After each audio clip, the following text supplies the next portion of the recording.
Alright, we're trying a new camera angle for today. I don't know how it's gonna look yet. Maybe you can tell me. I feel like the microphone stand might be a bit in the way. But I had to move the camera somewhere else because we got new LED lights in from, you can't see them right now, but from the left and right to me, we have new lights, so I can finally film during the night, and it's an absolute game changer for me personally. I was literally only able to afford them because of you guys, so yeah, thank you to everyone supporting the channel, but it's not the reason you clicked on the video. Let's talk about the deck today. It's Zombie Eldlich 60 cards. So it's a deck that was piloted by someone that made first place at a team event, a 3v3 event. So the winning deck list was part of a 3-man team, a tournament that was hosted by Pack. Pack, fantastic YouTuber. You know, you can go check out his channel. You can learn a lot of stuff there that I will never be able to teach you. I thought this deck list looked super interesting. And usually when we do these deck guides on the channel, I try to know what the win condition is, what the game plan is, how the cards work, and how they interact with each other. Sort of today. Not as much as usually, probably. I just found this deck list super interesting. I haven't had the time to really test it out, but since it's a first place deck list, I have a lot of confidence in it. And there's probably a good amount of theory that went into it. Because by the way, I think the event was like 2,000 people, so it's pretty crazy. 60 cards, first of all. Usually when we play 60 in Master Duel, we play a card that's called That Grass Looks Greener. Crazy card. If you have more cards in your deck than your opponent does, send cards from the top of your deck to the grave, so you have the same number of cards in the deck as your opponent. You play 60, your opponent usually plays 40. That's at least what you're going into with the mindset that your opponent will probably play less cards than you do, and then you mill 20 cards. Of course, what goes hand in hand with Grass Looks Greener usually are graveyard effects. So you play a lot of cards that trigger in the grave, that have effects in the grave, that protect something on the field when it's in the grave, or that can float in some way. One of the engines that they used in order to abuse this card to the maximum degree was the zombie engine. We already discussed this in the 60 card Thunder Dragon deck, where we also played a zombie engine exactly for the same reason. One of the zombie engines, a part of it being a uni-zombie. You can basically, when this is on the field, send a zombie monster from the deck to the grave. Mizuki is your typical graveyard trigger, you could say. You can banish this card from your grave, target a zombie monster in your grave, special summon it. Very simple. Solitaire, you can tribute one zombie monster, including itself of course, and special summon one zombie tuner from your deck with 0 defense. Meaning you can summon your Uni-Zombie, and Uni-Zombie can then send your Mizuki, or you can send your Necro World Banshee, which you can banish from your grave and activate a zombie world from your deck. We also play a Jack or Bolin. Now, honestly, I hadn't seen this card in quite a while. I know this card exists because I know that in the TCG this is also a popular zombie card, but it's always been a one-off and you never really dare to read it when you play against the zombie deck. You can discard one zombie monster, special summon this card from your hand. During your opponent's main phase, you can target a zombie in either player's grave and special summon it. So, you know, this can act as sort of a DD Crow when you have Zombie World on the field, but of course you can also summon something like Balor Drudge from your grave, or, you know, maybe a Lord even or something. Balor Drudge is the main boss monster of zombies that has the best trigger effect in the grave, more or less. During the standby phase, if a face-up card is in the field zone and this card is in your grave, you can special summon this card in defense position. So note that this doesn't only say in your field zone, but also in the opponent's field zone. Once per chain, when a zombie monster activates its effect, you can apply one of these effects, negate that effect, and banish one monster from the field or graveyard, or banish one monster from the field or graveyard. You can trigger both of these effects during the same turn, but you can't trigger one of them twice. Now, of course, if Zombie World is on the field, all monsters in the graves and on the field become zombie monsters. So basically, when your opponent activates an effect, you can trigger Balor Drudge and get a lot of advantage out of it. Zombie World, and this is the point that I want to also make, is that the first place deck list played a bit of a different list. I didn't have all the cards. It requires a lot of UR cards that I was, that I just don't have. So Zombie World, they play 2 of. The reason being very simple, that you can mill this with Grass Looks Greener and then you don't have access to it anymore. I just only have 1. So that's why I only play 1, but if you have to, definitely play 2 or maybe even 3, I don't know. All monsters on the field and in the graves become zombie monsters, and neither player can tribute summon monsters except zombie monsters. So a second effect, quite irrelevant in some matchups, maybe sometimes if you play like Monarchs or something, but in general not really. But all monsters on the field and graveyard become zombie monsters, so you have a lot of cards that synergize with your opponent having zombie monsters like Balor Drudge, like Vampire Sucker, like the Jacobolin, for example, right? So And it also is sort of a floodgate to some decks where, for example, Dragonlink cannot really play under this card because they can't make Striker Dragon. So that's why Zombie World is a really good card in general. The other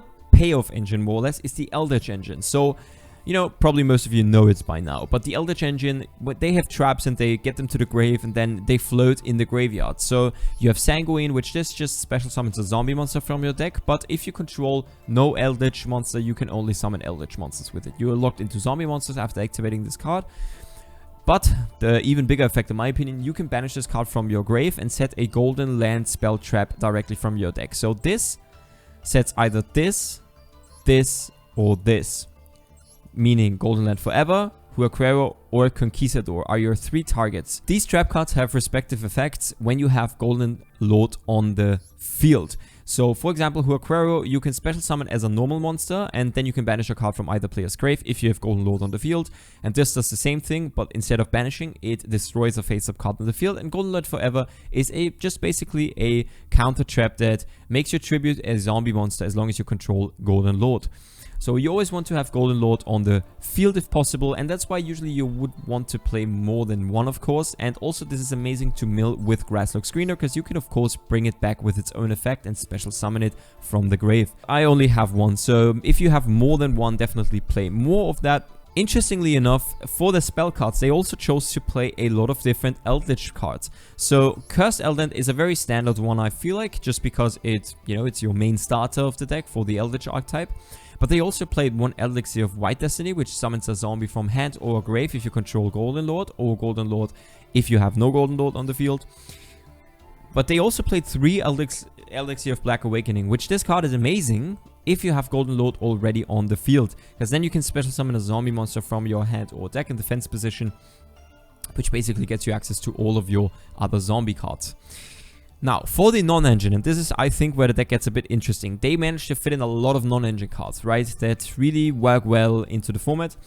We play 3 DD Crow, 3 Maxi, 2 Gamma, 3 Ash, 1 Nibiru. They played 2 Nibiru as far as I remember, and 3 Droplet. So a lot of cards that are very good go in second.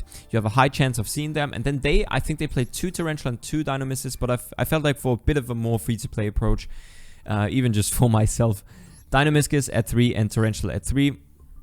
You know, you can work around with these numbers, of course. Then for the extra deck, there's a Coral Dragon, there's a Red-Eye Zombie Necro Dragon, I guess there's a Chaos Ruler, just a bunch of different Synchro monsters. I felt like they also played Shenshin. Let's look this up. Shenshin. So that's also an ultra rare. If you have it, you can play that. It's a Virtual World card, which works really well with Skill Drain, which is also a card that we played 3, of course, being an Eldlich deck. That's how it works. And this can also, yeah, just because this can get back from the grave multiple times every turn, and then, yeah, you just keep having this card, and it's a 2/8 beater on the skill drain, which is really nice. We play Imda because you can make this by basically linking off your Golden Lord traps because they become normal monsters. Link Karebo is nice for the Glow Up Bloom, which I forgot to mention, but if this card is sent to the grave, you can banish it to add a level 5 or higher zombie monster from your deck to your hand, or if Zombie World is on the field, you can special summon it also from your deck instead. We play Needle Fiber just because this enables a lot of combos. We play a lot of tuners. We also play Gamma. Nightmare Phoenix and Nightmare Unicorn, I mean, this is more or less mandatory at this point. Vampire Sucker needs 2 zombie monsters. If you would tribute summon a monster for a tribute summon, you can also tribute summon zombie monsters your opponent controls, even though you do not control them. I mean, this doesn't really come up, maybe sometimes, but if you have Zombie World on the field, of course, all your opponent's monsters become zombies, so that works kind of fine. But the more important effect, once per turn, you can target one monster in your opponent's grave, special summon it to your opponent's field in defense position, but it becomes a zombie monster. So you can, even if you have not Zombie World on the field, you can make them have zombie monsters. And then if a zombie monster is special summoned from either graveyard, draw 1 card. So even over multiple turns, this can get you advantage. Avenged Savior is a card they also played. Basically, during damage calculation, if this card battles an opponent's monster, you can send a zombie monster from a deck to the grave. So it's basically also just becomes a Foolish Burial with any 2 zombie monsters. It's a link 2. Lambda for Gamma, and this is kind of nice because then you can also activate the Gamma if you control monsters. Sometimes if you want to ensure yourself against hand traps, maybe. IP Masquerader to go into Nightmare Unicorn as a generic, board making card, and then Boral Sword Appaloosa Access Code. They did play a bit of a different extra deck here and there, but in general I feel like the idea still gets remained. This is the deck list. It's pretty crazy. I don't know how this is going to work yet, because I haven't tried out the deck myself, but I'm excited to try it out with you guys together, see how it works, see if it's any good. Or maybe the deck list really just needs to be exactly the same deck list that they're playing. I hope not. Maybe it also works like this. Alright, let's get into some gameplay together. Alright, at the moment we're still in Gold League. Our opponent activates Lost World. They normal summon Baby Cerosaurus. Okay, that means we definitely want to chain Max C here. We open Max C, Jacob Bolin, Baylor Drotch, Grasslook Screener, Cold by the Grave. Our hand is absolutely amazing, I feel like. Let's see if they have Cold by the Grave or Ash Blossom. The Dino deck is also really good, by the way. I want to show it off at some point, but it's also really expensive, and I don't really have any of the cards for it, to be honest. Also, drawing a lot of cards with our deck just becomes very good, just because we play a lot of non-engine cards. We play a lot of stuff that we can draw into. Alright, they just pass. I mean, Baby Lost World isn't even combo, I think. So, at least not turn 1. We can activate that Grasslook Screener first of all. Get a lot of cards in the grave. We have Didikuru Mizuki. So, we can also think about normaling this Mizuki and just going for any Link 2 monster. Damn, oh my god, we mill everything. We mill everything. I think I sort of get a feeling of how this deck was good for them. Also, milling Dynamishes. This can also trigger, of course. We mill Baylor George. We didn't mill this Zombie World, which is really lucky for us. Many Golden Lord traps. We milled Banshee as well, so we can make Zombie World on the field, or we can activate Zombie World from the deck. Also have a Linkuriboh, it's amazing. I think, you know what I'm going to do first? I'm going to activate, I'm going to special summon the Linkuriboh with the token. The reason being, if they give me a token next turn, I can use Linkuriboh's effect in the grave to summon back the Linkuriboh to get rid of the token, because often the Dino deck needs the token to play with. Alright, we're going to do that. Also, you know, Zombie World is, of course, amazing versus Dinos. Basically shuts them down immediately, because... yeah, they're just very, very reliant on their dinos being dinos. It's funny because now they also lose. Their dino monster now loses attack because of Lost World. Alright, so Jacobolo, you can discard a zombie monster special summon this card. Okay, during your opponent's main phase. Yes, honestly, I think we just want to do that. Use Mizuki. What kind of combos could we go for? We could probably do a lot, right? We could summon Unizombie from the grave with Mizuki. I feel like there's a lot of stuff we can do, but I'm overwhelmed with my options. This is not easy, I feel like. Now we can use Mizuki, get back the Unizombie, go for Needle Fiber maybe. Is Glow Up Bloom? I feel like it's a tuner maybe, right? Maybe not. Solitaire. Yeah, we can also use Solitaire. We can bring back Solitaire. I feel like we would want to do that. How many people on Master Duel are playing Nibiru? I feel like not too many still, right? I feel like it used to be a lot more. Of course, we can now special summon every single monster from our grave. That's so funny. Alright, let's summon out Solitaire just because I want to thin out the deck a bit more. Alright. I mean, we could go for Vampire Sucker. We could go for... yeah, it's not easy for sure. Alright. Oh, yeah, we contribute any monster because all of them are zombies. That's so cool. Usually, you know, when you play Solitaire as an engine, usually you only play Solitaire. That's why it's not common that you can tribute any other zombie monsters. But of course, yeah, it's really good. Alright, so this works. So we could special summon out the Unizombie. We can activate the Unizombie, get a zombie from the deck to the grave. But the question is, which do we even want to get from the deck to the grave? I feel like there's not really anything left anymore, right? I feel like a second Mizuki would be kind of good in this deck, right? So now we could mill it and then we could use it again. But I don't know if this comes up frequently. Alright, you know what? I think we just go into Needle Fiber, summon out the Bloom. Then I think this is what we're going to do.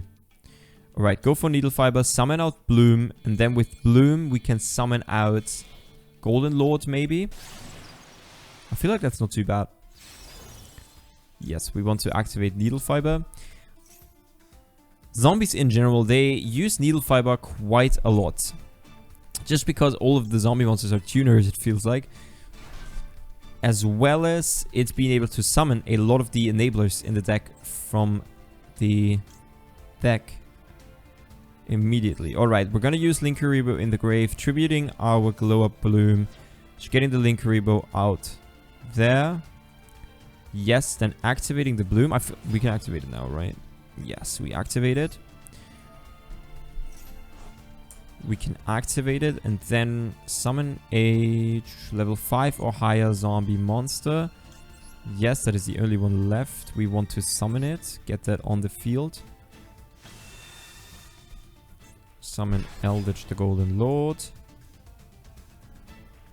Is there anything else that we want to do? Of course, we want to trigger all of our Eldlich cards at the end of our, or in the main phase still, because we still also have Elixir of Black Awakening, which we can only activate in the main phase in comparison to the other cards. But other than that, maybe we could go for... Maybe we want to go for Vampire Sucker as well. Needle Fiber. I see. Also, you can summon the Coral Dragon with the Needle Fiber. I'm realizing a lot of things as we go on. It's a bit different than usually today, but that's how it is. I haven't tested this deck before. We're gonna be fine in this match for sure, though, because our hand was absolutely broken. You know what? Before we forget it, let's actually trigger the Elixir of Black Awakening and all of those cards. When we stop lagging. Exactly. Alright, so we're gonna activate the Elixir of Black Awakening. We can set a Golden Land trap from our deck. We can... I mean, at this point, it's so good, right? Because we can also set the Golden Land Forever, for example. Yeah, which we're gonna do, because that's so amazing, because we already have Golden Lord on the field.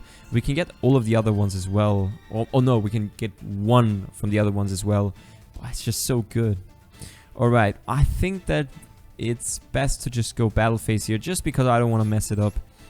And we go battle phase and we just attack into their stuff. You know, maybe there was a way to OTK them. It's definitely possible. And if you knew which way there was to OTK them, definitely, you know, you can comment it down below. But I feel like we have a lot of interruption during that turn that I'm not even realizing right now. Specifically, like, we can attack with the Linkuriboh. So useful. We can summon something back with Jacobolan. We can summon Baylor Judge, which is with its own effect. We have Cold by the Grave, we have Golden Land Forever, we have Conquistador, we have Cold by the Grave. So it's yeah, we just have so much. All right, let's go main phase 2. Go Cold by the Grave, setting that. Then I feel like we still want to go for Vampire Sucker. The reason being that in our standby phase, Baylor George comes back and we can draw a card for free. And then if we need to like activate Golden Land Forever for something, we can activate the Vampire Sucker. I could summon back their Baby Ceratosaurus to draw a card right now, but I feel like it's a bit unnecessary. So yeah, let's just go into the end phase. And in the end phase, we can activate all of our Golden Land, Sanguine effects and all of those effects. Yes, actually we're gonna activate all of them. I think our Grasslock screener was also above average. It was so good. We were able to get every card that we needed. We got the Elixir, we got the Golden Lands, every single card basically. We didn't mill the zombie world. It was just so good. Alright, so we set 3 cards. I definitely want to get Conquistador above Huaquero, because I feel like it's a more, how do you say, like general interruption, or it's a more generic, that's the word I'm looking for. It's the more generic interruption. Exactly. Now Conquistador will set also a card. Let's go with the White Destiny. So in case, that's also pretty nice, in case they get rid of our Golden Lord and then they have something like Cold by the Grave or DD Crow on our Golden Lord, we now have a double reinsurance, you could say, to, you know, to get it back from the grave, because we could chain the Elixir of the White Destiny or Sanguine, depending on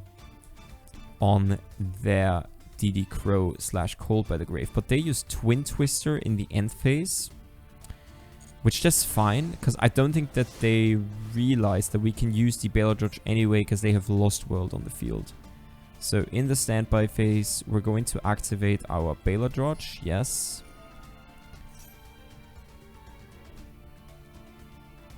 They're not doing anything. Look at all the triggers we can have. Oh, it's so insane. All right. Summoning back the Bailer Judge. Using Vampire Sucker. Drawing a card. It's mandatory, apparently. Alright, that's interesting. Mandatory effect from Vampire Sucker to draw a card. So if you have one card in your deck left, don't make your Vampire Sucker. Alright, let's see if they have any response, but yeah, I mean, this should just be it. We draw the Elixir of Black Awakening. It's pretty cool. You can summon a zombie monster from your deck if you have the Golden Lord on the field. So basically, this just summons out anything. They banish 2. Alright, they have Tyranno. That's interesting. Oh, do we just lose to Tyranno? I'm kind of scared right now. Do we just lose to Tyranno? Oh, they use Lost World? Why do they do this? We can use Linkuriboh and then... It's a bit weird, but... What can we do versus this fat Tyranno that's just sitting there now? Yep, it's not easy. This is 3,500. Wait, is this really just game over?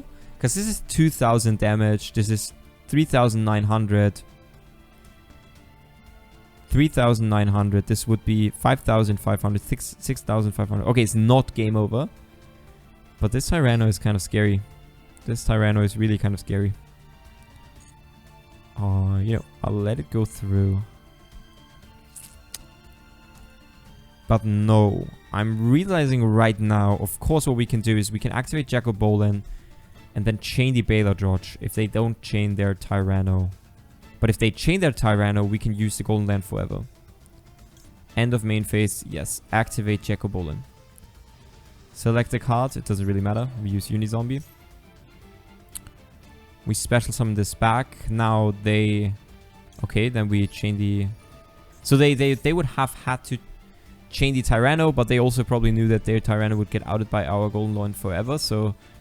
Yeah, now we can use the Bailer Judge to banish a monster from the field or the grave, and we can banish their Tyranno. Also pretty nice, this doesn't target, so that's the reason why we can use it now, even though we have a token, but of course we could get rid of the token anyway with our Linkuriboh. Right, so we banish that. No, not negate that effect. We want to banish, please. Oh my god, that's so weird. Yes. At the end of the whole line here. Yes, we want to summon out the Unizombie rather than defense. And this gets banished. Alright, but that's it. Alright, we won. We won somehow, we did it. Alright, I'll take it.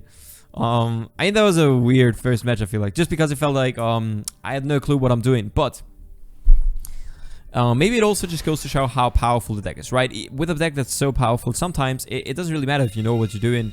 Because, yeah, at the end of the day, if the deck just carries you and it's that good, like, it's not going to matter if you really know what you're doing in every single scenario. Of course, we know about the engines and stuff, but the exact interactions with the zombies and the Eldlich cards are really interesting, and I feel like are not that super easy to understand. For example, I understand that I need to summon Unizombie immediately as I see the sand, and then we can send something like the Necro World Banshee, getting our Zombie World on the field, discarding the Bailer Judge, and then basically having our setup that way. Yes, we want to activate this. Get our Zombie World on the field immediately. Yes, and then we can use the Unizombie, discarding our Bailer Judge with this. Exactly, and then we set every card. Alright. For a moment, I thought that we could send a card with Unizombie as well if we just discard one, but it's not the case. Doesn't really matter. Alright, so in the standby phase, we get back the Baylor George. We have... Basically, that's our 2 interruptions that we have. It's not the most, I feel like, but maybe it's fine. They use Cold by the Grave. Right, because Cold by the Grave is a 2. That's fine. We cannot do anything about it, but... For the moment being, this is fine. I feel like as long as you have skill drain with your Eldlich engine, it's not really a problem. They're gonna go into main phase. Dark Sanctuary. Oh my god. If a Spirit Match card would be placed on your field with the... Oh my... Guys, I don't know what these cards do. Destiny board deck. I know that this is the final thing. Right, you know what? It's fine. We don't have the most meta relevant... replay here. Oh my god. They just pass? That's it? If a spirit message card would be placed on yours, you can special summon it as a normal monster instead. But they didn't place anything even.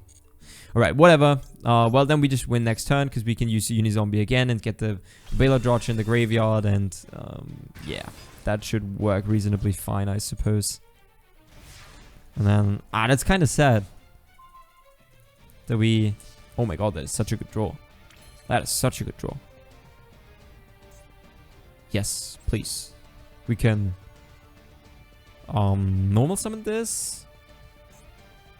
You know what I think would be really nice here? We use... No. We use this. Never mind, they're both tuners. In my head, I wanted to normal summon it and then make Chaos Ruler, but you can't because they're both tuners. You know, I love these sort of scenarios where you have no idea how your deck works, like in general. Or as mentioned, not know how the deck works in general, but just you're very uncertain about your plays and you learn them. And I feel like this learning process is so much fun. It's the most fun in Yu-Gi-Oh!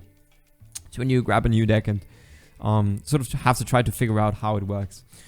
Right, we target one face of monster on the field. Yes, we want to do this. The restriction that we can only attack with zombie monsters for the rest of the turn doesn't really bother us too much anyway. We can get the... I feel like we want to get Baylor George in the grave. Normal summon the Glow Up Bloom. Make Linkuriboh. Make Linkuriboh, and then we can use the Glow Up Bloom in the grave to summon out the Jack of Bolden, if I'm not mistaken. That should work. And the Jack of... I see, yeah. So that also makes sense that they only play one Jack of Bolden, right? We only play one Jack of Bolden because it's part of the engine that we can go into it with Glow Up Bloom, and Glow Up Bloom we can also have access always with Unizombie or Solitaire. So... yeah, I really like the theory. I don't know if this is like standard zombie theory because I'm not really too familiar with the deck, but as a first timer for the deck, it's really interesting and I think it's really cool. Alright, so what we could do here maybe is I'm thinking right now. Maybe we also just don't want to go into anything because our Unizombie gives us more zombie monsters in the grave next turn, like Mizuki as well. No, I think we want to go for Vampire Sucker here. With Unizombie and with the Linkuriboh. We could have used Eldlich as well, but I feel like... Or maybe it would have been OTK, right? With Eldlich. Maybe.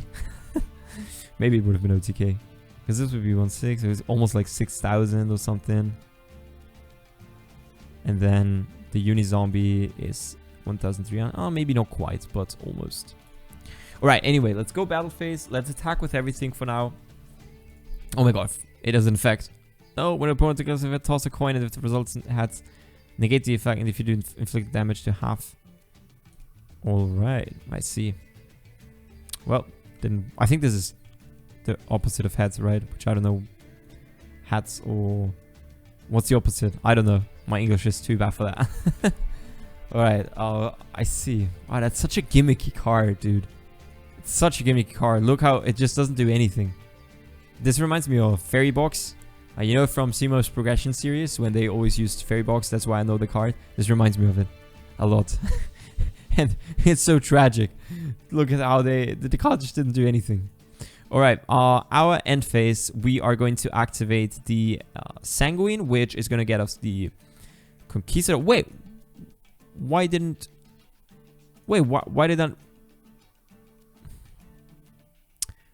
Why did we not get the chance to activate Sanguine in the end phase? I feel like it should have asked us in the end phase, because it did ask us last match in the end phase. Well, it is what it is. It's alright. We summon up Eldlich at least, so we have that. We draw a card with Vampire Sucker, so really nice. Also nice with Vampire Sucker, often you will probably draw into your hand traps, which we don't do here. We draw into the card that we would have wanted to set with the Sanguine. They set a card and basically pass.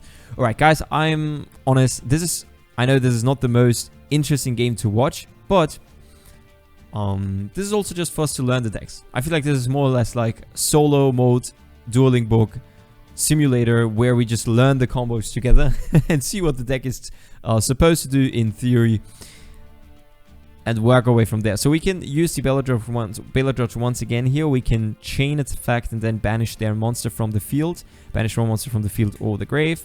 We want to banish theirs, yes, and then... Alright, this was Fiendish Rhino Warrior. Interesting. I have no idea what their deck is supposed to do. Probably, I mean, supposed to do, I guess, but not how it's supposed to work. Alright, we go for the end phase. We once again forgot to activate... So, in their end phase, it's interesting. In their end phase, it asks me if I want to activate Sanguine, but in my own end phase, it doesn't. We draw a Grasslook Screener. You know what? Just for the lols, we're going to activate it. Let's see what else we can mill.